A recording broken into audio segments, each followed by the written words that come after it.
Hello, ladies and gentlemen, and welcome to Team Lawrence. I'm your host, Pat Brock, the Public Information Officer for Lawrence County Schools. And we got the fantastic Dr. Ronda Hightower here in my far right. How are you, Dr.? 6 feet. 6 feet apart. I'm great from over here. How are you doing over there? Doing well, thank you. This has been crazy times, hasn't it, for you? It has, but it's also been some sunshine. Yes. And a lot of good things happening at the same time. And you know, ladies and gentlemen, Dr. Hightower took the reins over as the interim superintendent January. Mm-hmm. You hit the ground running. Mm-hmm. Yes. Tell us about what this experience has been like for you, Dr. Hightower, because of course, when you became the interim superintendent, bam, bam, bam, bam. We did get several challenges. The state did, the nation did. But at the same time, as we went through all of these uncharted waters, it was beautiful to see this team. Now, of course, I've known and worked with this team for a long time, right, since the mid-90s, and I knew that we had a great team. But seeing this team come to action at such a time as this, right, was just so humbling. It was rewarding. It was awesome to see, because they proved once again that there's no mountain that they won't climb to make sure that our children are still provided for. So even though it's been some very challenging times, unprecedented times for sure, yes, our teachers and our staff have just risen far above any expectations that we've had, and that's been the joy of this whole thing. That there has been the joy. And I think the wonderful thing here too to know is that you already had a really great working relationship with the teachers, because as the associate superintendent, I mean, here it is, you all already were doing so many different things and different dynamics to that relationship there. Yes, yes, that catapulted things. Knowing the groups that I already had that I met with every month, that just kept things going, and our principals and our school leaders, they did the same thing. They pulled out every stop that we had to make it everything that we still needed to happen. You and I both heard today that we are now over 90,000 meals that has been served by Lawrence County Schools in our community. And that is just phenomenal to see on Facebook our teachers going by our students' houses, right, you know, just waving, because they miss them so badly, and they want so badly to have them in their classrooms. So it's going to be a great, great, great day when we can get back together again. And you know, when I was interviewing the seniors, you know, we were talking about, you know, how this year has been for them. And they're like, well, you know, first we were missing all this school because of rain. Yes. Who misses school because of rain? Unprecedented rain. And the fact that during those times, you know, the decisions that you had to make, and because of rain. Yes. Because of roads, you know, and I don't think people realize just how much went into that. As you know, because you saw it firsthand, there was a lot of angst that went into that decision, and no knee jerk was involved, because it took a lot for me to pull that trigger. You know, you heard me say I'd rather build an ark. You know, can we get our construction classes over here? Can we do something? I just do not want to cancel school. Right. But of course, safety above academics is our number one concern. So. And you know, in that position that you have been in as superintendent, what kind of weight do you carry on your shoulder? Because I think a lot of people, you know, all the ones sitting in the back seat, you know, trying to drive from the back, they have these ideas of what this position entails and how they can make a better decision and do a better job. Right. How heavy or significant is the weight on that particular person? Well, of course, it is a significant weight, because you know, before something comes out of your mouth or a decision that you make, you know it is about to affect over 6,500 kids, even more families, and the community. So you do put a lot of thought into it. But at the same time, I have to go back to our team again, because that weight is not solely on these shoulders. Our board has been right behind me with every decision. So that weight has been lifted because of the team that comes together to lift that heavy weight. And that's what we really want to emphasize, that we are definitely Team Lawrence. Yes. That it's not a one woman or one man show, that's that right, we are Team Lawrence, and working together and building that continuity and making sure that we're seeing things from every angle of that camera lens. Yes, that is the whole purpose of this show, is to show everybody our team. And speaking of that lens, honey, you've been up under that lens, and you've been in front of this lens for quite some time. How has this been for you? Because I know that this is definitely outside of your comfort zone or your realm of enjoyment. And y'all want to know how she knows that? Because when she would put a camera in front of me, I would shy away and go, no, I don't want to be in front of a camera. But I do love telling our story. Yeah. And I don't know if you can tell or not, but it just excites me and invigorates me. Yeah. And just to talk about our students, is to talk about our teachers and our team here. So you honestly, once you get talking to me, I honestly forget that I'm in front of a camera. And so it's easy just to talk about our team. Honey, you let loose. Yeah. Like I said, you take 2 hairpins out. But you know what that shows, though, is that your love for what you're doing. Yeah. The genuineness that comes from it, and people are able to see your heart, the way you're expressing yourself, not just by the work that you're doing, but when you're able to tell the story. Yeah. And that's what this show is about being able to tell the story. And this has been a great platform. It has, because for 3 years as associate superintendent, I've been visiting these classrooms and I've been in these meetings with these people and I'm hearing what they're doing, and I want to tell the world what they're doing. You know, I want everybody to see just how great they are. So this is the platform that's allowing that. So thank you for bringing that to us. I mean, it's exciting. You already know, honey. I love the camera. Yeah. And then, here it is with when the COVID-19 came. Yes. Oh my word. What was that initial experience and that feeling for you personally when you got the news of what was taking place and the decisions that had to be made? The very first thought, of course, is, oh, how do we address this? When nobody knew. Nobody knew how to address this. But then the almost immediate thought in conjunction with that is okay, where's the team? Yeah. So I happened to be on my way from Florida when I got a heads-up email from GSSA that said the governor is going to be closing the schools the following day. And I thought, oh my goodness, what do we do? So naturally stopped for a moment and said, God, I'm gonna need you on this one. You're gonna have to lead us, you're gonna have to guide us. So we began a group text message with our principals. It probably went on for a couple of hours. And in a couple of hours through group text, which can be incredibly aggravating, but we completely redesigned and got ready for our staff the next day to come in and to do learning packets and to hand out Chromebooks. And so that's how we dealt with it. And that's such a testament of how great this team is. Yes. Text messaging through group, and you read, because this is part of that crisis resolution and things that you have to do. You're not expecting it, but you've got to be able to have some kind of game plan. That's right. And you can't do it by yourself. And I think that, when you people out there, when you first heard the news, especially the students, the parents, because there's so many different moving pieces with their parents having to find childcare. There's so many different things that I know that you all had to think about. It's like, how do we make this right? Yes. For everybody? Right. Naturally being concerned with our kids that we knew that would not have meals, or our kids that are not in the best circumstances to receive that nurturing and that love that they get at school, because they get more than reading, writing, and arithmetic at school. They get that nurturing and they get social emotional learning, and so the whole thing where it's like, okay, we're closing the schools. We've still got to make sure that the kids are getting everything they need for their academic excellence. All right, we've got to feed the kids. What do we do about this social distancing? So there was so many different things that you had to consider. There is, but I know I keep going back to this. Right. But it was a phone call to our 2 social workers, that said, hey, our kids that really need help because they are already experiencing mental health crisis. You know who they are. You have a plan. It was just a matter of, again, just calling up the team and watching them do their thing.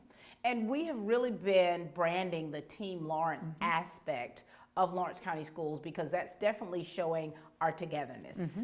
That's showing us as a family working together. None of us are as smart as all of us. That's right. We definitely believe that. So. And then wanting to make sure, emphasizing that we are still here for you. Yes, yes. As you know, you were in a leadership meeting this morning via Zoom, and that was the very first thing that our school leaders and our district leaders shared. What is your department doing? What is your school doing that's showing our students, our staff, and our community that we're still here for you? And you heard the many, many, many, many ideas. Rattling off things that are happening, things that you're doing, where the teachers are doing those drive-bys. Yes. And they're constantly showing their face on social media. They're doing different platforms to still show that we're still here. Absolutely. Yes. And so, Dr. Hightower, now that a new superintendent has been identified as the sole candidate, and you can breathe a little bit eventually. Yes, yes. How would you sum up these past few months for you as the interim superintendent? It's going to seem like an oversimplification, but it's powerful. A true honor. It has been an honor at such a time as this to be surrounded by an army of such great people that just came and did what they needed to do. So what has it been like for me? It has truly been an honor. You know, you've been in beast mode. You have been in beast mode, woman. Don't know that I've ever been called a beast, but You are okay. a beast. People out there know what I'm talking about. Like, you have been, I mean, you got the title of interim superintendent, and you did not stop. You just began, you know, doing everything that you needed to do to ensure that everyone had everything that they needed. And you were in beast mode, honey. That's what that is. So that's a compliment to you. Thank you. And just to read, so messages from you, people took your messages and they felt your heart. And I have read, you know, I read comments. I have to, part of my job. And I would read the messages that people would give to you and about you, talking about how heartfelt they believe that you are and what you're doing for the students and how thankful they are to have you. But that is what we educators are. Yeah. We educators believe wholeheartedly that we don't have a job that we do. We have a calling to fulfill. And that is seen all throughout our schools. That's seen everywhere. You go to any building and you're going to see that heart from our folks. And that's so necessary, especially in leadership. The key to being a good leader is a leader who knows how to serve. And seeing you out there, honey, with your high heels on, serving meals and on that bus and doing everything that you need to do, I don't think that you call any action of someone else to do something that you wouldn't first do yourself. And it was very rewarding to be able to do that. So join right alongside people. That was fun. And so we all here are so thankful for the great work that Dr. Hightower has done as the interim superintendent. I mean, she was amazing. And I say that it's a pleasure working alongside you and now getting to know you in the, I guess, the way that we've kind of gotten to know each other. Yeah. It's been really sweet, and just seeing seeing your heart and hearing your heart and really realizing how much you truly love Lawrence County Schools, the students, the teachers, this admin, the staff, and this community. It's been a great pleasure. Same here. Been a very great pleasure. And the good thing is we get to still keep doing this. Yes, so we're just right down the hall. And so now as you transition back to the associate superintendent, you know, tell everyone out there why you love what you do in that position. In that position, because it's all about teaching and learning. Now, you talk about the heart. That is the heartbeat, because it's all about teaching and learning. And I'm very excited about that. While I have thoroughly enjoyed all the other things that come along with the superintendent. I've enjoyed working with our civic leaders and all those other things, but I can't wait to get back to the teaching and learning. Yes. Dr. Hightower, you have been schmoozing with the best of them. And planning, I hope. And planning, you have, and getting the opportunity to see you in the community, seeing you at those Chamber of Commerce meetings, seeing you interacting with people the way you do. It has been wonderful, and we as a district, thank you. Well, thank you. I appreciate that. It's been an honor. It's been a true honor. Thank you so much for all you do. Thank you. Ladies and gentlemen, this has been Dr. Ronda Hightower, our interim superintendent for Lawrence County Schools. From humble beginnings with a desire to serve the Dudley community, Bank of Dudley has grown to 5 locations, serving Lawrence, Twiggs, and surrounding counties. Serving our community since 1905, the Bank of Dudley is looking forward to its 2nd century of community banking. Drop in today to any of our 5 locations: Jeffersonville, Dudley, East Dublin, Veterans Boulevard, and downtown Dublin. Bank of Dudley, member FDIC, and an equal housing lender. I thought I'd lost my business in that fire, but my agent was there before the flames were out. He said, together, we're going to rebuild. Our employees depended on it. My independent agent and auto owners made sure we didn't skip a beat. I mean, we didn't miss a single payroll. For whatever lies ahead, we're always there. Curry Maffett Insurance, now located in downtown Dublin. Call 272-1234. Middle Georgia Mechanical Heating and Air is changing the game in home comfort. When you purchase a new qualifying Carrier system, you'll receive a lifetime parts and labor warranty that's zero in repairs for the life of the unit. With so many other worries that we have to deal with in life, your heating and air equipment should not be one of them. Keep peace in mind that if your equipment fails, you will be covered. So enjoy your home comfort worry-free. Call today to schedule an appointment at 275-4530 or check us out online at middlegeorgiamechanical.com. We are back, ladies and gentlemen, with Team Lawrence, and we've got our chairman of the board with us, Mr. Kenny Stewart. How are you? I'm well. How are you? I'm great. Nice to see you. Nice to see you. You've been busy.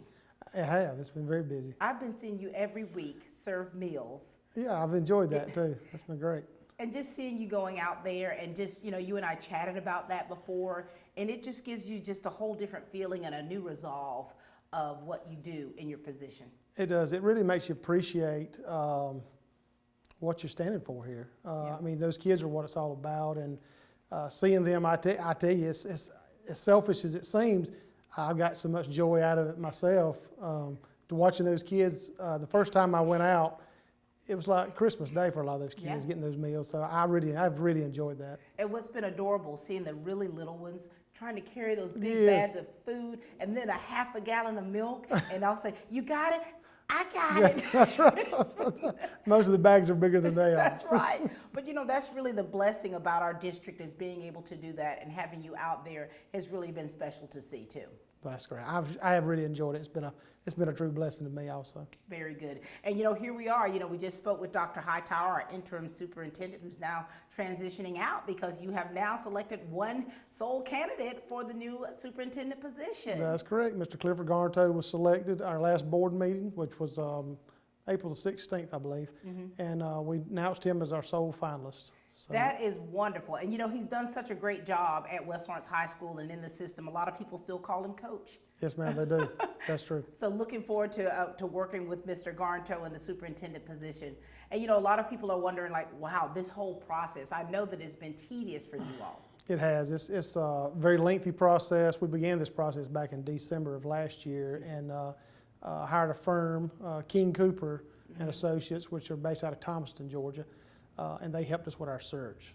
And why is it necessary, or why do you feel it's necessary to actually hire a firm to help with the search because of that process? Well, when you're hiring a position of this magnitude, it really helps to have someone that is well versed in school. Right. When you're looking at a school board, you have 5 members and from all different walks of life, and some of them may be have school background, some may not. Right. So it really helps to have a group like King Cooper to guide you and direct you into what we're doing, and it's a full-time job, and all of us are part-time positions as a school board member, so it's a must. And just talking to him, he's a former superintendent. That's correct. And just yes. knowing what that position entails, and knowing, and I think too that was great to have a vision of it that's different, that's distant from the district in choosing a superintendent. Oh, absolutely. Dr. Alan McCannon is who assisted us with the superintendent search, and he's a great guy, a lot of knowledge about schools. He's a former superintendent himself, and he just brought a different perspective that each one of us would not have had. So he was able to tell us some things we might want to look for, some things we might want to stay away from, and just a lot of good information from him. And that's so important, because I think that when we see things from where we are right now, it may be different from a national perspective. And for me, when I was in DC for the National PR Conference, just talking to other superintendents, and they're talking about from our position standpoint of what a superintendent should be for that district, it gives a whole different view. It does. King and Cooper actually helped us out with a survey that we sent out to the staff and to the public. It was a survey that was online, and you could go as a parent or staff member, and they were separated. And basically it would tell us what our community wanted in our next superintendent. So we ranked those questions that we gave them and come up with our rubric, and that's what we went by. Wow. And so this started back in December. It did. And so take us through that process. So you did the survey, you had the job announcement. Right. And how many applicants did you have? I think around 20, 22. We started off around 22. We went through those and basically weeded some out ourselves as a board. Again, Dr. McCannon really helped us out there. They do a lot of background research on each candidate, telling us where they've been, what they've done, what they've accomplished. So we were able to use that information, and we narrowed it down to 6 applicants, I believe it was. So our first round of interviews, just as a timeline, we started this back in December of 12th of last year. We had a planning meeting for our board. We reviewed and discussed our topics that we wanted to talk about, our search specifics. Back December 16th, we announced our vacancy online. King Cooper put out the information statewide and nationally where we could search for a superintendent. That went on through the week of December the 16th, and a lot of information went out that week. The application process was, we took applications all the way through February the 14th, which was Valentine's, and at that point we began to schedule our first round of interviews. We have our first round of interviews March the 12th through the 13th over at the DuBose Porter Center. Here at, I'm sorry, what DuBose Porter? It's the Louis Livingston Center at the Tech School. We did our 6 interviews there, come back, narrowed them down to our final second round interviews, and had those and made the announcement on the 16th. And Clifford Garnto came out on top. That's right, Clifford Garnto. How tedious was this process? It is extremely tedious. Just to give you an idea, each person we interviewed lasted somewhere around an hour and 20 minutes apiece. The board members would take turns and go around the room and asking questions that we had staged ahead of time. So we'd ask those questions, and they give their best answers. And I tell you, for a job of that magnitude, you really have to bring your A game. And those we had some great candidates, and they brought it. So. And so you had candidates from everywhere coming in. Yeah, all over. We had candidates from New York State, Florida, probably 15 or 20 here locally. I say locally, Georgia. I call that local. And we ended up interviewing. We had no one out of state that we interviewed this time, but we had several applicants that we did. And so, this is exciting to have Clifford Garnto. I mean, Clifford has been a staple in this district, this community, his whole life. That's right. Graduated from West Lawrence, class of 1989. 89. And so, there's been a 14-day wait period. That's right. Explain what that means. State law, OCGA is 50/1872. That requires us as a board to wait 14 days. And what that does is that gives a local community a chance to review his resume, the qualifications he may have, and before we actually finally vote and announce the superintendent. And so when is the big vote and announce day? It is May the 1st. At 9 Friday, a.m.? 9 a.m. I believe is our time. That's correct. This is exciting. It is. It's an exciting time for Lawrence County, and we look forward to what's to come for us. And I encourage the community to get familiar with Mr. Garnto. I know he wouldn't mind that. Right. Ask questions. Call your board members. Send us emails. So I mean, let's all have a part of this. And so for you, Mr. Stewart, you've been the chairman. I mean, how has this experience been for you? Very tiring. It's a very lengthy process. I can't say enough about King Cooper Associates, how well they helped us. Dr. McCannon was just great for us, but it's been a long process. But when you're looking for an outcome, something like this, a person that's going to lead this entire district of over 6,500 kids and nearly 900 staff members, that's something we don't take lightly. So and hiring an outside firm, is that to keep it non-biased, to help keep It is. What we thought as a board, we didn't know how many local people would be interested in the position. So in order to keep that fair, Dr. Hightower, we talked to her originally, and she was not interested in the position. So with her being a associate superintendent, she was a natural to go in as an interim, and she's done a phenomenal job. She has. So when we did that for we put Dr. Hightower in that position. We hired King and Cooper in order to give everybody a fair shake locally that wanted to. That way, we would not want to put, say, Mr. Garnto for some reason in as an interim and then hire him as our superintendent, Right. and not give everybody the fair opportunity. And, of course, it's been said that we've had 4 superintendents in the past 6 years, and so we're hoping and praying that with Mr. Garnto, that he's going to help keep this district moving forward. Absolutely, and that's what we want. We want to keep the rigor that we have going now. Yeah. Lawrence County is just great. It's a great place to be, a great place to live. Our schools, I can't say enough about them. This past year, we were #1 in our Georgia RESA, first time ever in our school history. I think we're ranked number 19 out of the state, out of 150-something districts. So there's a lot to boast about for our staff, and they've done a great job, and we just hope to keep that moving forward. Wonderful. We thank you so much. We appreciate the board for what you do for our students, for our district, and for our community. Absolutely. Thank you. Mr. Clifford Garnto, we are so excited to have you come in. Looking forward to May the 1st at 9 a.m. I'm going to have my camera ready for you. Congratulations to you. Thank you, Mr. Stewart. And thank you, Dr. Ronda Hightower, for all you do for our district. That's all the time we have here for Team Lawrence, and we will keep growing great students.